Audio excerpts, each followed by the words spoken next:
पहला चैप्टर था केमिस्ट्री का, जिसका क्या नाम था, chemical reaction and equation. Chemical reaction and equation में क्या था कि रासायनिक अभिक्रिया और रासायनिक समीकरण। इसमें क्या है, सबसे पहले हमारा जो मेन टॉपिक है उसको खत्म कर दिया जाएगा। इससे क्या होगा कि फायदा में रहेगा। सबसे पहला टॉपिक है हमारा केमिकल रिएक्शन। केमिकल रिएक्शन, रासायनिक अभिक्रिया क्या है, रासायनिक अभिक्रिया क्या है, सबको पता होगा शायद। क्या होता है कि जब दो या दो से अधिक पदार्थ क्या करता है, आपस में अभिक्रिया करेगा, है ना। जैसे मान लो दो या दो से अधिक पदार्थ क्या क्या हो सकता है, या तो तत्व होगा, है ना, तत्व दुगो तत्व आपस में मिल करके अभिक्रिया करेगा, क्या बना देगा, यौगिक बना देगा। या फिर क्या हुआ कि कोई यौगिक है ना, यौगिक है, इसमें कुछ डाल दिए जिसकी वजह से टूट करके क्या बन जाएगा, अलग अलग तत्वों में विभक्त हो गया। तो ये जो अभिक्रिया होगा, ये जो क्रिया होगा, इसी को हम लोग क्या कहेंगे, रासायनिक अभिक्रिया। मतलब दो या दो से अधिक पदार्थ जब आपस में प्रतिक्रिया करते हैं और एक नया पदार्थ देते हैं तो उसी को हम लोग क्या कहेंगे, रासायनिक अभिक्रिया। समझ में आया, कोई दिक्कत। जैसे समझ लो कि जैसे कार्बन है ना, कार्बन को जब हम लोग ऑक्सीजन की उपस्थिति में जलाते हैं, क्या करते हैं, जलाते हैं। कार्बन, कोयला समझता है, कोयला को कौन कौन जलाया है, सब लगभग जलाया होगा। तो जब कोयला को जो जलाता है तो किसकी उपस्थिति में जलाया, ऑक्सीजन। वहाँ में पढ़ा होगा कि किसी भी चीज को जलने के लिए कितने चीजों की आवश्यकता होती है, 3 चीज की। कौन कौन, एक तो सबसे बड़ा चीज, एक तो सबसे पहला चीज दाह्य पदार्थ होना चाहिए, है ना, जो पदार्थ जलने वाला हो, दाह्य पदार्थ होना चाहिए। उसके बाद क्या जरूरत पड़ेगा, ऑक्सीजन होना चाहिए, है ना। और उसके बाद जो सब कुछ है, अगर एक जो अगर नहीं है तो कुछ नहीं है, उसको कहा जाता है ज्वलनता। अगर ये चीज नहीं है तो क्या हो, उसको हम लोग जला नहीं सकते। तो वही बात है यहाँ पर कि जब अभी हम लोग को देखना पड़ेगा क्या कि इसको कार्बन को जब हम लोग ऑक्सीजन के साथ जलाएंगे तो क्या होगा, किसका निर्माण होगा, बताओ क्या बनेगा। अच्छा बताओ, तू लोग किसी भी चीज को जलाता तो क्या बनता है, कार्बन डाइऑक्साइड बनता है। वही बात है कि जब कार्बन को जलाएगा ऑक्सीजन की उपस्थिति में तो क्या बनेगा, कार्बन डाइऑक्साइड बनेगा। और तुम लोग को भी पता है कि जब जलाएंगे तो कुछ न कुछ उसमें लिया जाएगा। ये जो लिया जाएगा, ये जो अभिक्रिया हुआ, इसी अभिक्रिया को क्या कहते हैं हम लोग, समझ में आया। क्या होता है कि जब दो या दो से अधिक पदार्थ आपस में अभिक्रिया करके एक नए पदार्थ का निर्माण करते हैं, उसी को क्या कहते हैं, रासायनिक अभिक्रिया। पूरा प्रोसेस को हम लोग क्या कहेंगे, पूरा प्रोसेस को रासायनिक अभिक्रिया। समझ में आया, है ना, केमिकल रिएक्शन है, समझ में आ गया। अब देखिए, अब ये जो केमिकल रिएक्शन है इसमें दो चीज सीखने वाला, क्या क्या सीखने वाला। तो देखो, इसमें जब कभी कोई अभिक्रिया होता है तो या तो उसमें कोई तत्व आएगा नहीं आएगा, कोई ना कोई यौगिक आएगा। देखो, जब भी कोई पदार्थ अभिक्रिया में भाग लेता है उसी को क्या कहा जाता है, अभिकारक। क्या कहा जाता है, अभिकारक। इसी को कहते हैं रिएजेंट। क्या कहते हैं, रिएजेंट। समझ में आया। अभिकारक क्या होता है, अभिक्रिया में भाग लेने वाले पदार्थ को क्या कहते हैं, अभिकारक। और इसी अभिक्रिया के फलस्वरूप बने नए पदार्थ को क्या कहते हैं, प्रतिफल। अरे उधर अंग्रेजी में क्या कहते हैं, प्रोडक्ट। समझ में आया। अभिक्रिया भी समझ, रासायनिक अभिक्रिया समझ में आया, अभिकारक समझ में आया, प्रतिफल भी समझ में आया। कोई दिक्कत? अरे और इस चीज में देखो, हम लोग ऐसा लिख सकते हैं का, कार्बन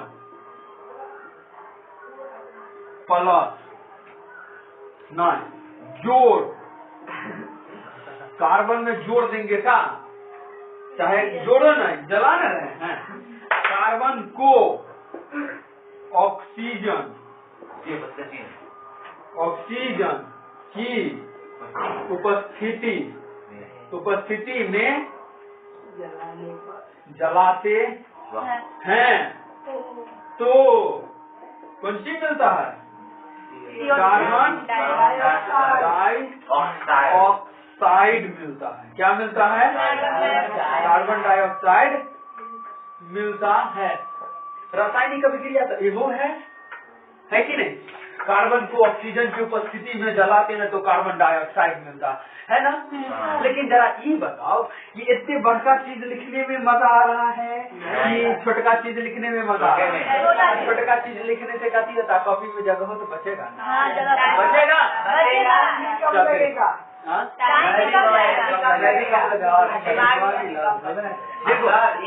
खत्म होगा। क्या होता है कि इन सारे चीज सभी अभिक्रियाओं को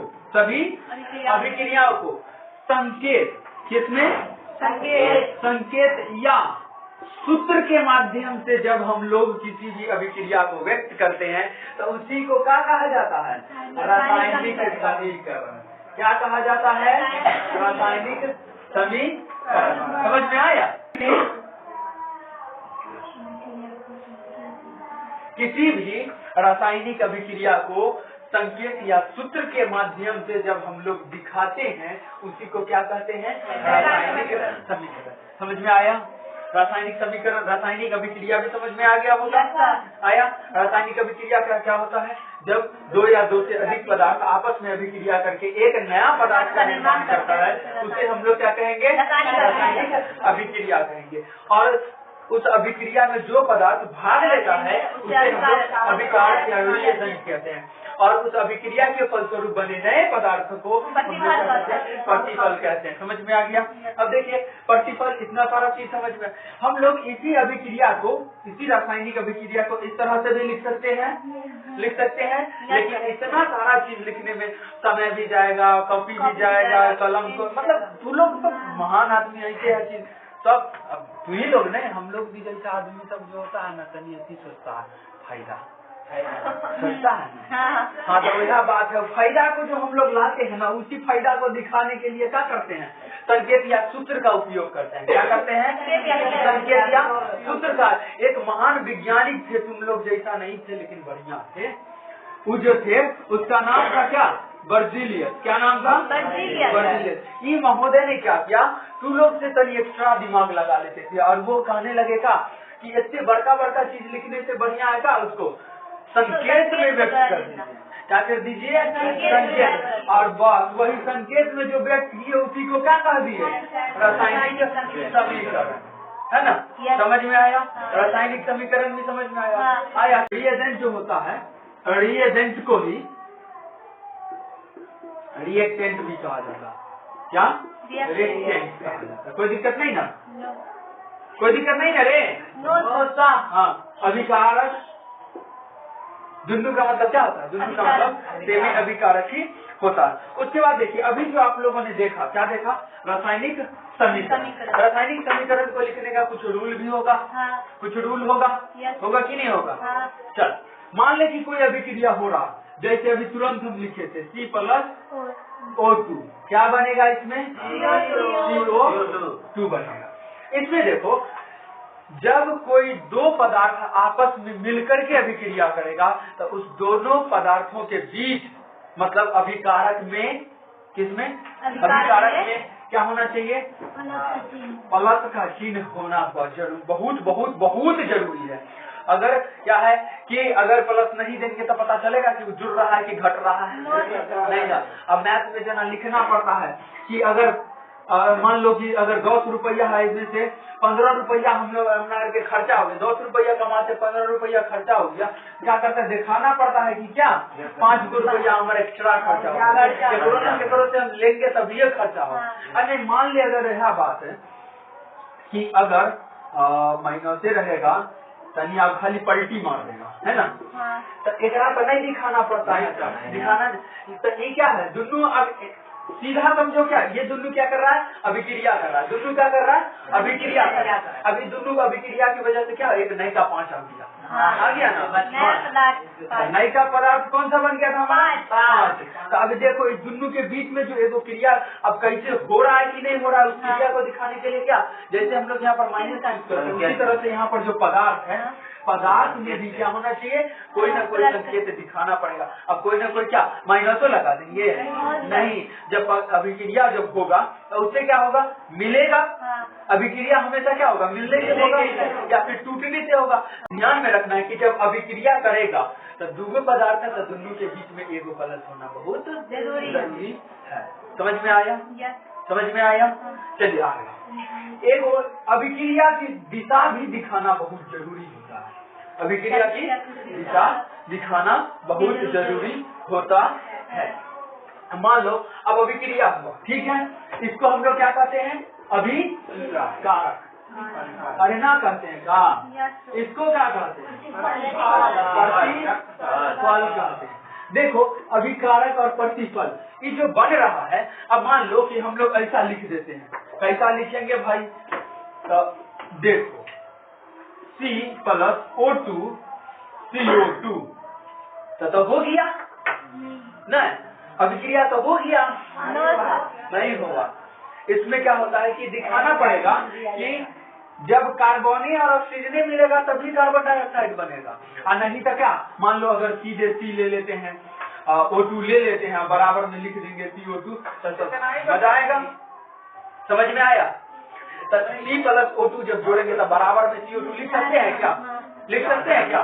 नहीं लिख सकते हैं। ये रासायनिक समीकरण लिखने का एक नियम ये भी कहता है कि अगर आप किसी भी अभिक्रिया को दिखाते हैं तो किसके किसके बीच, अभिकारक और प्रतिफल के बीच किस चिन्ह का प्रयोग करना पड़ेगा, तीर के चिन्ह का प्रयोग करना ही पड़ेगा। तीर के चिन्ह का प्रयोग करना ही पड़ेगा। किसके किसके बीच, अभिकारक और प्रतिफल के बीच। कोई दिक्कत नहीं, कोई दिक्कत? ये हमारा ये लिखने का तरीका समझ में आ गया, कोई दिक्कत नहीं, आगे बढ़ा जाए। चलिए।